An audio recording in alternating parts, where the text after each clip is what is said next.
क्या आपकी जो सैलरीज है या जो कमाई है वो बहुत तेजी से ऊपर बढ़ रही है? एक्चुअली कंजम्पशन बढ़ रहा है और कंजम्पशन आ रहा है थ्रू लोन्स। एग्जैक्टली लोन लेकर के अगर आप कंज्यूम करते चले जा रहे हैं तो उसका कोई ना कोई तो ब्रेकिंग पॉइंट आएगा ना, जब बैंक अपना पैसा वापस आपसे मांगेगा। आजकल तो ये हालत हो गई है कि लोग आईफोन भी ईएमआई पे ले रहे हैं, हॉलीडेज पे लोग लोन लेकर के जा रहे हैं। तो इससे बुरा और क्या हो सकता है, मुझे समझाओ। मतलब कोई अगर अपने घर के लिए लोन ले रहा है तो चलो समझ आता है, नीड के लिए ले रहा है, कोई शो ऑफ के लिए लोन लेना पड़ रहा है किसी को। तो इसका मतलब आप आइडिया लगा सकते हो कि ये जो ओवरऑल जो डेट है उसकी सिचुएशन कितनी खराब है, कि लोग किस तरीके से पैसा घुमा रहे हैं। और वो लोग कौन है? वो आप ही लोग हो। तो आप लोगों को बड़े अच्छे से पता है कि कहां से पैसा लिया, कहां दिया। मतलब सारा खेल डेट पे चल रहा है। लेकिन क्या ये हमेशा ऐसे ही चल सकता है? कभी तो कोई पॉइंट आएगा ना जब जा करके आपको लोन चुकाना होगा। और जब आप लोन लेते हो तो उस पर इंटरेस्ट लगता है, और वो जो इंटरेस्ट है वो बहुत ज्यादा होता है। और जब उस पर कंपाउंडिंग होती है तो पैसा जो आज आपने ये सोच करके लिया कि मैंने 50,000 का लोन लिया है, वो कब 1 लाख हो जाता है पता ही नहीं लगता। और क्या आपकी कमाई उस हिसाब से बढ़ रही है? नहीं। कमाई तो है ही नहीं। और क्या नौकरियां बहुत ज्यादा क्रिएट हो रही है दुनिया में? नहीं। ये ग्राउंड रियलिटी है। बट होता क्या है कि हम देख करके भी नहीं देख पाते, क्योंकि हमारा ब्रेन वॉश हुआ पड़ा है। पिछले कुछ सालों में जैसा हमने देखा, हमें लगता है दुनिया वैसी ही चलने वाली है। क्यों? क्योंकि हमारी सबकी आदत क्या है, we never question our own set of beliefs. क्योंकि उसमें डर लगता है कि अगर वो बिलीव टूट गया तो मैं कहां जाऊंगा in terms of psychological comfort. तो उसको हम पकड़ करके रखते हैं। और इसको आप हर्ड मेंटालिटी भी कह सकते हो। जैसे भेड़ बकरियां होती है ना, कि अगर सब एक डायरेक्शन में भाग रहे हैं तो अगर वो गलत भी होगा, जैसे समुद्र में सारी मछलियां एक जाल की तरफ भाग रही हैं, तो अगर वो मरने वाली है तब भी मछलियां उनके साथ ही चलेंगी, अलग नहीं जाने वाली कोई भी मछली। क्योंकि अलग जाने में ऐसा लगता है पता नहीं क्या हो जाएगा। तो जो सब कर रहे हैं वही हम करते रहते हैं। वी नेवर क्वेश्चन कि एक्चुअल में दुनिया में क्या हो रहा है। So this is called herd mentality, कि जो चारों तरफ हो रहा है, जो बातें हो रही है, सो कॉल्ड उसमें कुछ एक्सपर्ट्स होते हैं जो आपको कुछ आकर के बताते हैं। वो एक्सपर्ट्स कौन है? जिनकी लिमिटेड नॉलेज है ऑफ देयर ओन डोमेन, बस उनको उसके अलावा कुछ नहीं पता है। Is it not true? जैसे जो आकर के आपको शेयर मार्केट के बारे में, फाइनेंस के बारे में बता रहे हैं, क्या वो एक एंटरप्रेन्योर है? एंटरप्रेन्योर एक अलग इंसान है जिसको अपने बिजनेस के बारे में पता है। और वो जो फाइनेंशियल एक्सपर्ट है सो कॉल्ड, उसको सिर्फ उतना ही पता है जितना उसने पढ़ा है या जितना उसने सुना है। तो सारी नॉलेज एक के बाद एक आगे पास होती चली जा रही है, बेस्ड अपॉन जो भी पिछले 10-20 साल, 30 साल, 50 साल में, 100 साल में उन्होंने होते हुए देखा है पूरी दुनिया में। वही किताबें, वही लोग, उन्हीं को लोग फॉलो कर रहे हैं, वही आइडल, उसी पैटर्न पे सब घूम रहे हैं। क्या हो अगर मैं कहूं कि अभी दुनिया में कुछ इतना बड़ा हो रहा है जो अभी आप लोग सपने में भी नहीं सोच सकते। You can't even think in the wildest of your dreams. जैसे आपने बोला कि जो पोर्टफोलियो है उसको हेज करने के लिए हम गोल्ड लेते हैं। और बहुत सारे लोग क्या बोलते हैं आजकल, सोना चांदी बहुत महंगा हो गया है, जब नीचे आएगा तब मैं खरीदूंगा। ये मेंटालिटी है लोगों की। ये बेवकूफों वाला माइंडसेट है। क्यों? क्योंकि आप सोने को तोल रहे हो पैसे में, जबकि करना क्या चाहिए इसका उल्टा। पैसा मतलब क्या? कागज का टुकड़ा, उसकी आपके लिए इंपॉर्टेंस बहुत ज्यादा है। और सोना या चांदी जो एक्चुअल में एक फिजिकल एसेट है, उसको आप तोल रहे हो कागज के टुकड़े में। जबकि करना क्या चाहिए? पहले 1 लाख रुपए में इतना सोना आता था, अब इतना सा सोना आता है। ऐसे सोचना चाहिए। ये नहीं कि इतना सोना कितने का है और ये कितने का होगा। स्पेशली उस समय में जब सब कुछ बहुत तेजी से बदल रहा है। बट क्योंकि आप भी उन आपके फाइनेंशियल एक्सपर्ट्स की तरह, या जो फाइनेंशियल इन्फ्लुएंसर्स है सो कॉल्ड, उनकी तरह आप भी अपने एक बबल में जी रहे हो, तो you have no idea of what is coming. आपकी अपनी जॉब, आपकी अपनी फैमिली, आपकी अपनी सेविंग्स, कुछ लोगों की राय कि ऐसे करना चाहिए, वैसे करना चाहिए, वही हम करते चले जा रहे हैं। और सब एक जैसे एक्ट कर रहे हैं। कोई भी रुक करके ये नहीं देख रहा है कि दुनिया में एक्चुअल में क्या हो रहा है। क्योंकि अगर वो कुछ छोटा मोटा हो तब तो आप उसको उस तरीके से हैंडल कर सकते हो जैसे पास्ट में किया। बट अगर कुछ बहुत बड़ा हो तो क्या करोगे? Then your whole life will turn upside down. अब बताओ आप में से कोई कि जो मैं कह रहा हूं उससे कोई रिलेट कर पा रहा है कि अगर मैं कह रहा हूं कुछ बहुत बड़ा हो रहा है जो पिछले 100 साल में नहीं हुआ, तो ऐसा क्या हो रहा है? आप लोग उसी तरीके से एक्ट कर रहे हो जिस तरीके से आज से 10-20 साल पहले एक्ट कर रहे थे। यानी सारा पैसा कहां लगा हुआ है? स्टॉक मार्केट में, प्रॉपर्टी में, और थोड़ा बहुत पैसा अपने पोर्टफोलियो को हेज करने के लिए, what ever that means, gold में लगा हुआ है। क्यों? क्योंकि फाइनेंशियल एक्सपर्ट्स ऐसा बोलते हैं। और सिल्वर तो हमको ऐसा लगता है कि बहुत महंगा है, बहुत बढ़ गए ना उसके दाम, जब कम होंगे तब खरीदेंगे। बहुत लोगों को तो ये तक नहीं पता है कि जो सिल्वर और गोल्ड है इसके प्राइसेस इंडिया में तय नहीं होते हैं, कॉमेक्स में और एलबीएमए में तय होते हैं। वहां से प्राइस डिस्कवरी होती है, उसके बेस पे जो ग्लोबल मार्केट्स हैं वहां पर अब प्राइस तय होता है। और अब धीरे धीरे पैटर्न चेंज हो रहा है वेस्ट से ईस्ट की तरफ। सिल्वर के अगर आप प्राइसेस देखोगे तो एक बहुत बड़ा गैप है। जो शंघाई गोल्ड एक्सचेंज है वहां पे जो प्राइस है और जो कॉमेक्स है वहां का जो प्राइस है उसमें एक डिस्पैरिटी है। अगर कॉमेक्स में है प्राइस मान लो $75 तो शंघाई में है $80, $85। फिजिकल का प्राइस अलग है, पेपर का अलग है। पेपर और फिजिकल में फर्क समझते हो? अगर नहीं समझते तो समझो, और ये समझो कि एक्चुअल में एसेट क्या होता है और बबल क्या होता है। We never ask these questions. What is a bubble and what is an actual asset? बहुत सिंपल वे में बताऊं कि एसेट क्या है और बबल क्या है। अब देखना आपके सारे फंडे हिल जाएंगे, सब कुछ अपसाइड डाउन टर्न हो जाएगा जो भी आप सोचते हो उसके बारे में। जहां भी डिमांड बहुत ज्यादा हो और सप्लाई बहुत कम हो उसको बोलते हैं एक एसेट। और जहां सप्लाई अनलिमिटेड हो और डिमांड हो ही ना, या डिमांड आर्टिफिशियल हो, वो क्या है? बबल। मतलब जहां पर जिस एसेट में लोग पैसा लगा रहे हो सिर्फ इस उम्मीद में कि कल इसका पैसा बढ़ेगा और कोई वजह ना हो, तो वो क्या है? बबल। और जहां कोई एक्चुअल में कोई ऐसी चीज हो, कोई ऐसा एसेट हो जिसकी डिमांड तो बहुत ज्यादा हो लेकिन सप्लाई बहुत ही लिमिटेड हो, that is an asset, that is not a bubble. जैसे कोविड के टाइम पे ऑक्सीजन सिलेंडर, तो ऐसे में क्या होता है? उसके प्राइसेस बढ़ने ही बढ़ने हैं, वहां पे ज्यादा कम कुछ नहीं होता है। अगर वो डिमांड रियल है तो किसकी? उस एसेट की, not the inflation of the asset which is called increase in the price of the asset. दोनों में फर्क देख पा रहे हो? जैसे जितने भी पिरामिड स्कैम्स होते हैं वहां पे क्या होता है? ग्रेटर फूल्स थ्योरी, कि अपने से बड़ा बेवकूफ ढूंढ करके लाओ, जब तक वो गेम चल रहा है तब तक चल रहा है, ऊपर वाले और अमीर होते जा रहे हैं, लेकिन फिर एक ऐसा पॉइंट आता है जहां पे नीचे जो लोग बैठे हैं उनके पैसे डूब जाते हैं। तो मैं नहीं बताऊंगा कि मेरी अंडरस्टैंडिंग क्या है क्या नहीं है, आप खुद फिगर आउट करो कि जो इंडियन स्टॉक मार्केट है क्या वो एक बबल है या एसेट है इस पॉइंट पे।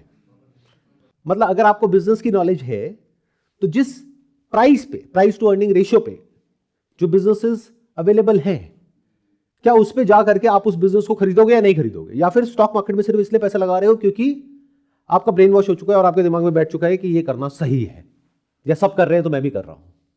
बबल बड़ा भी हो सकता है, छोटा भी हो सकता है। बबल कुछ टाइम तक भी चल सकता है, बहुत टाइम तक भी चल सकता है, बट अल्टीमेटली फटेगा। यहां तक मेरे साथ साथ में चल पा रहे हो? पहले के टाइम में क्या होता था, इसको गोल्डन रूल बोलते थे, इसको बोलते थे 80-20 रूल। मतलब 80% पैसा लोगों का लगा हुआ है स्टॉक मार्केट में, 20% लगा हुआ है डेट में। इस रेशियो को बढ़ा देते थे जब भी मार्केट क्रैश करता था, तो पैसा कहां चला जाता था? स्टॉक मार्केट का डेट में। डेट मतलब क्या? US treasuries and bonds. मतलब जब स्टॉक मार्केट क्रैश करे तो एक सेफ हेवन में पैसा लगा दो। वो सेफ हेवन क्या है? यूएस ट्रेजरीज, क्योंकि पीछे बैकिंग किसकी है? यूएस की। और क्यों था वो सेफ हेवन? बिकॉज उस पर पूरी दुनिया को ट्रस्ट था कि ये पैसा कहीं नहीं जाने वाला। क्यों? क्योंकि पीछे गारंटी किसकी है? यूएस की। आज चाहे कोई आम आदमी हो, चाहे कंट्रीज हो, क्या आपका ट्रस्ट यूएस के ऊपर बढ़ रहा है पिछले कुछ महीनों में या कुछ सालों में, या घट रहा है? तो अगला जब क्रैश आएगा, जो आना ही है, कब आएगा वो कोई नहीं जानता। हो सकता है 1 महीने में आए, 6 महीने में आए, 1 साल में आए, 2 साल में आए। जब भी आएगा, हर कुछ साल में क्रैश आता है ना, बड़ा क्रैश, तो इस बार पैसा कहां जाएगा? अगर यूएस ट्रेजरीज में नहीं जाएगा तो कहां जाएगा? सोचो, कंप्लीट पैनिक। ऐसे समझो कि आपको सिगरेट पीने की आदत है और ना मिले तो क्या होगा? पैनिक। तो ये आदत है पूरी दुनिया की, जब भी कोई प्रॉब्लम होती है तो पैसा चला जाता है यूएस डेट में। जब यूएस डेट खुद एक बबल है और वो फटने वाला है, यूएस डेट के ऊपर किसी का ट्रस्ट नहीं है, लोग वहां से पैसा निकाल रहे हैं, तो क्या होगा? It's a complete reset of the entire financial system. Can't you see that? तो we are in for something very very big, जो 100 साल में एक बार होता है, बट हम लोगों को कोई आइडिया नहीं है। अभी मैं आज न्यूज़पेपर में देख रहा था, टाइम्स ऑफ इंडिया में एक बिजनेस कॉलम होता है, वहाँ पर न्यूज़ आई हुई है कि दिसंबर के महीने में highest ever SIP inflows Indian stock market में आए हैं। किसके? आप लोगों के। जो फॉरेन इन्वेस्टर्स हैं, जो FPIs हैं, FIIs हैं, वो तो अपना पैसा निकाल रहे हैं, आप लोग पैसा डाल रहे हो, और सिर्फ डाल नहीं रहे हो, अच्छे से डाल रहे हो। 2 कौड़ी का IPO है, उसमें पैसा ऐसे लगा रहे हो कि जैसे अगर ये अपॉर्चुनिटी छूट गई तो पता नहीं आपके साथ क्या हो जाएगा। You are all living in a kind of a FOMO, कि जैसे अमीर होने का यही एक तरीका है, यही एक मौका है। मतलब जिस कंपनी की वैल्यूएशन होनी चाहिए 1000 करोड़, IPO में उसकी वैल्यूएशन आ रही है 20,000 करोड़, और वो ओवर सब्सक्राइब हो रहा है 20 गुने से। इससे आप आइडिया लगा सकते हो कि मैडनेस एट इट्स पीक। जो PE फर्म्स हैं, VCs हैं, वो अपना पैसा निकाल रहे हैं, जो फाउंडर्स हैं वो अपना पैसा निकाल रहे हैं, बट आप लोग अपना पैसा लगाए चले जा रहे हो। इट्स एज इफ कि मेरी कंपनी में क्या हो रहा है वो मुझे पता है, आपको नहीं पता। मैं अपना पैसा निकाल रहा हूं और आप मेरी कंपनी में पैसा लगा रहे हो ना बेवकूफ। The world at this point in time is already in a war. आपको चाहे पता है चाहे नहीं है, वॉर सिर्फ वो नहीं होती जो आप लोग समझते हो, वर्ल्ड वॉर 3। वॉर मतलब हर इंसान अपने बारे में सोच रहा है, हर एक को अपनी पड़ी है। और वॉर के बहुत सारे रूप होते हैं, बहुत तरीके की वॉर होती है। सिविल वॉर होती है, बॉर्डर पे वॉर होती है, रिसोर्सेज की वॉर होती है, फाइनेंशियल वॉर होती है। और ये जो वॉर ऑलरेडी चल रही है पूरी दुनिया में, इसके पीछे की क्या वजह है उसको भी आप समझ सकते हो अगर समझना चाहो तो। जैसे कि आपने बताया कि डिमांड अगर ज़्यादा होती है तो वो असेट है, और अगर डिमांड कम है तो वो बबल हो जाता है। तो जैसे रियल इस्टेट का, जैसे गोल्ड तो सिल्वर वो तो डिमांड में है ही, बट रियल इस्टेट जैसे हमने देखा है बड़े शहरों में इतना प्रॉपर्टी का रेट हाई चल रहा है, तो इसको हम बबल मानेंगे? आप खुद जवाब दो, मैं क्यों बोलूं। अगर हम गुड़गांव की बात करें, अभी हम जहाँ पर बैठे हैं, यहाँ पर एक घर जो आज से कुछ साल पहले तक 2 करोड़ का था, आज की डेट में 6 करोड़ का, 7 करोड़ का, 8 करोड़ का है। 8-10 करोड़ से कम कोई ढंग का घर नहीं मिलता है आपको, एक फ्लैट नहीं मिलता है। तो क्या ये बबल है या नहीं है? अभी तो सर बबल ही समझ आ रहा है, लेकिन दूसरा मैं बट ये बात समझ क्यों नहीं आती, इतना सोच के क्यों बोलना पड़ रहा है? देख रहे हो क्या हो रहा है? क्योंकि मैं बता देता हूं क्यों। या तो आप उसमें इन्वेस्ट कर चुके हो या करने वाले हो, इसलिए आप ये मानने को तैयार नहीं हो कि वो बबल है। तो सर अभी मैं आगे मतलब घर लेने को मतलब सोच रहा हूँ, तो मतलब इसमें मैं 2 चीजें सोच रहा हूँ। देखा, मैंने पहले प्रेडिक्ट कर दिया। हाँ मतलब है ना, क्योंकि दैट इज द पॉइंट कि जो आदमी का एक चीज के अंदर स्टेक होता है, जैसे आपने एक नाव खरीदी है, अब अगर वो नाव डूब भी रही है और डूबने भी वाली, बाकी पूरी दुनिया को दिख जाएगी कि इस नाव में छेद है तो डूबने वाली है, आप मानने को तैयार नहीं हो। आप कहोगे नहीं नहीं, इस पे यहाँ पे हम ये टेप लगाएंगे, ये करेंगे, वो करेंगे। अरे भाई नहीं रुकेगी वो। बबल मतलब क्या? बड़ा सिंपल सा फंडा है। 8 करोड़ का फ्लैट आप में से कितने लोग ले सकते हैं मुझे बताओ। उसका मतलब ये है कि अगर आप EMI पे लेते हो, मान लो 2 करोड़ आपने दे दिया डाउन पेमेंट, 6 करोड़ आपने फाइनेंस करा दिया बैंक से। 6 करोड़ का 20 साल का अगर आप फाइनेंस कराते हो तो महीने की कितने की EMI आएगी? एग्जैक्टली 6 लाख के आसपास। 6 लाख रुपए महीना EMI देने का दम कितने लोगों में है? लाखों लोगों में है इंडिया में। आप खुद ही आंसर दे रहे हो, मतलब आपको आंसर पता है back of the mind. 6 lakh रुपए EMI देने के लिए आपकी कमाई महीने की कम से कम 10-15 लाख होनी चाहिए, कम से कम। और वो भी ऐसी जॉब होनी चाहिए जो पूरी स्टेबल हो, और आज की डेट में स्टेबिलिटी कहीं नहीं है। इतनी सैलरीज कौन सी इंडस्ट्री में है और किन लोगों की है, क्या यह फिगर आउट करना बहुत मुश्किल है? और जिन लोगों की है, क्या वो एक बहुत ही कंफर्टेबल पोजीशन में बैठे हैं कि हमारी तो अगले 20 साल तक जॉब सेफ है, सिक्योर है, या वो भी डरे पड़े हैं अंदर से? तो फिर घर वो लेंगे कौन? So it's a complete bubble. ये बोलने में इतना डर क्यों लगता है? जो आज नहीं तो कल फटेगा। अब वो 1 महीने में फटे, 2 महीने में, 6 महीने में, 1 साल में, 2 साल में, बट फटना तो है ही है जब तक मार्केट में डिमांड और सप्लाई मैच नहीं हो जाता है। यानी एक्चुअल में जो खरीदने वाले हैं उनकी पॉकेट जितना अलाउ करती है, उसके आसपास वो घर नहीं आ जाता है, या फिर उनकी कमाई नहीं बढ़ जाती है। या तो वो इंसान जो आज 2-3 लाख रुपए कमा रहा है वो कमाने लग जाए एकदम से 1-2 साल में 10 लाख, 15 लाख, 20 लाख रुपए महीना।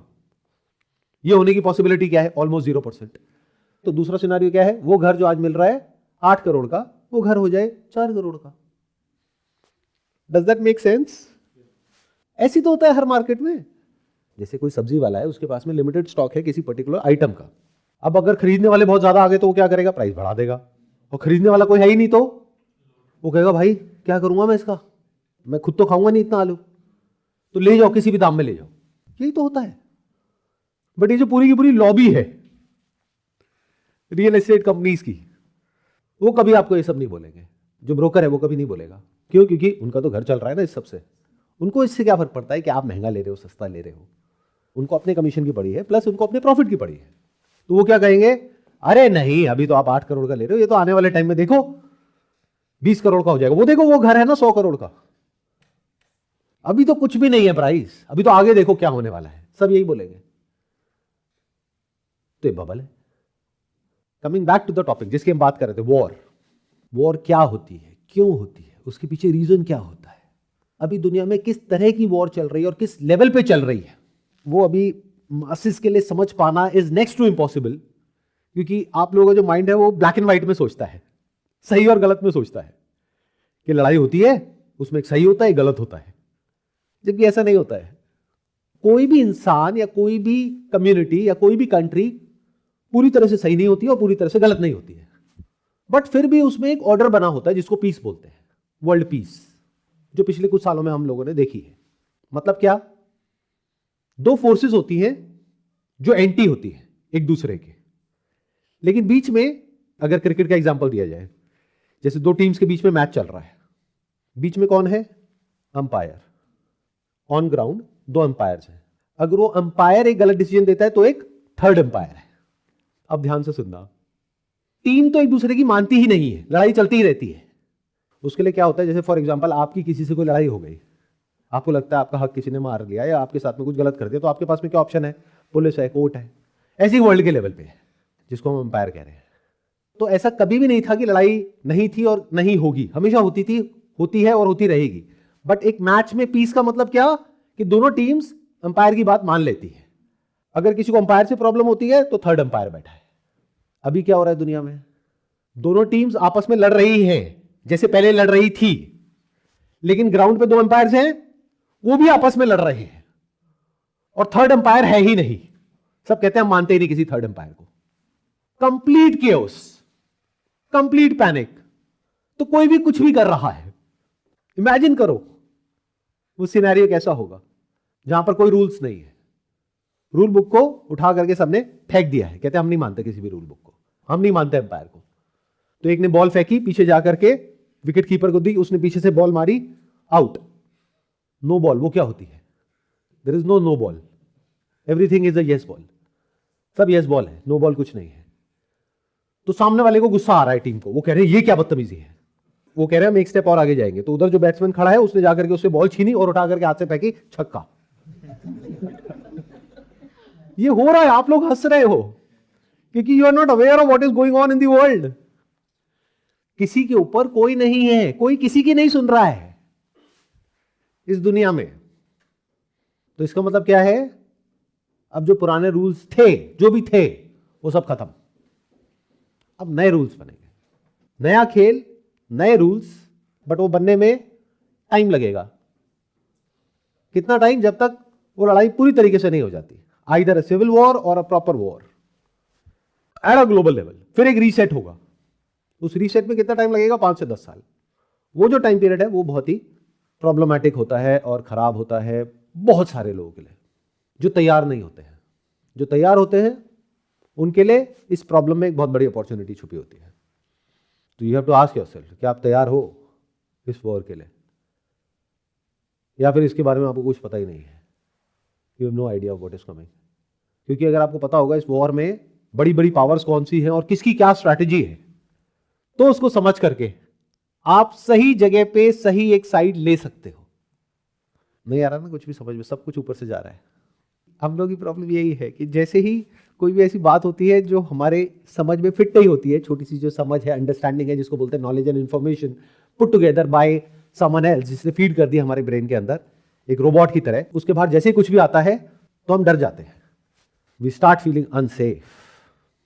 तो वॉर मतलब डिस्ट्रक्शन, और डिस्ट्रक्शन में कुछ भी सेफ नहीं होता है।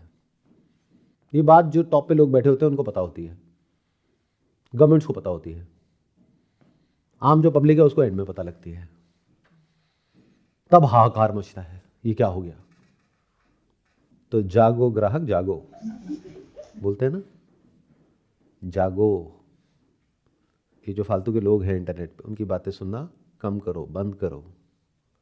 जो आज बोलते हैं ये खरीदो, कल बोल देते हैं बेचो। मेरी video I silver is the new gold, उसके बाद में लाइन से बहुत सारे लोगों की वीडियोस आ गई, सिल्वर खरीदो, उसके बाद में जैसे ही थोड़ा सा नीचे गया, बेच दो बेच दो बेच दो।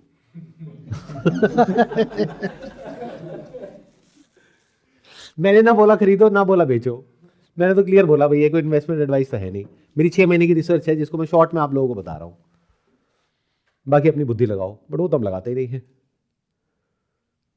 सुना और उस तरह की वीडियोस ढूंढना शुरू कर दिया, देखते हैं और लोग क्या बोल रहे हैं। कौन लोग? Do they have proper understanding of what they are doing, या उनका अपना कोई मोटिव है? अगर उनका अपना कोई मोटिव है तब तो वो वही करेंगे ना, या आपसे वही करवाएंगे या वही कहेंगे जिसमें उनका फायदा है। बट इतना सब हमें समझ नहीं आता है, हम तो सबको एक तरीके से देखते हैं। यूट्यूब पर इतनी सारी वीडियोस हैं, उसमें से एक वीडियो ये भी है, देख ली, कुछ बहुत बड़ा हो रहा है। और दिमाग लगाओ, मैंने सिल्वर ही क्यों कहा, कॉपर क्यों नहीं कहा? अभी आप इंटरनेट पे जाओ, आपको कॉपर से रिलेटेड बहुत सारी वीडियोस मिल जाएंगी। Copper is the new gold, copper खरीदो। मैं तो नहीं कह रहा copper is the new gold, क्यों? लगाओ दिमाग, because copper is not a precious metal, copper is a metal, it is a commodity. और गोल्ड में और सिल्वर में क्या फर्क है? लगाओ दिमाग। Why silver, why not gold? जब इसको गहराई से समझने लग जाओगे तब आपको थोड़ा थोड़ा समझ आएगा मेरी थॉट प्रोसेस क्या है। कि इस पूरी वॉर में ये जो सारी बातें मैं कर रहा हूं ना, जो सुनने में आपको अलग अलग लग रही होंगी, ये सब सिंथेसाइज होगी। इसी को क्रिटिकल थिंकिंग बोलते हैं। आप लोग हर एक चीज को तोड़ तोड़ करके देखते हो, बट होलिस्टिकली कैसे देखते हैं, कैसे समझते हैं, डॉट्स को कैसे कनेक्ट करते हैं, दैट इज इंटेलिजेंस। जब इन सारे डॉट्स को कनेक्ट करोगे तब आपको समझ आएगा ये जो इतनी बड़ी वॉर है, इस वॉर में गोल्ड का क्या रोल है, सिल्वर का क्या रोल है। सर, इस समय वर्ल्ड में ना ईवीज जो है, गाड़ियाँ जितनी हैं डिमांड में बढ़ रही हैं, और जितनी लिथियम बनती है, लिथियम के अंदर में सिल्वर मेटल्स यूज़ होता है। तो मुझे लग रहा है सिल्वर का डिमांड बढ़ रहा है, इसलिए हम लोग सिल्वर को गोल्ड ज़्यादा प्रेफरेंस देना चाहिए। गोल्ड को हम किसी भी मेटल में यूज़ नहीं कर सकते। This is just one part of this big equation जिसकी मैं बात कर रहा हूं। ये जो आपने कहा बिल्कुल सही है, बट एक बहुत छोटा सा पॉइंट, इसके अलावा और ऐसे 1000 रीजंस हैं जिसको अगर आप डीपली समझने बैठ जाओगे तो आपके पैरों के नीचे से ज़मीन निकल जाएगी। यानी जो मैंने अभी तक कहा, अगर उसको मैं सम अप करूं और उसको सबको जोड़ूं, जो अलग अलग सुनने में लग रहा होगा लेकिन सब कनेक्टेड है आपस में, तो देखो कैसे जुड़ता है ये सब।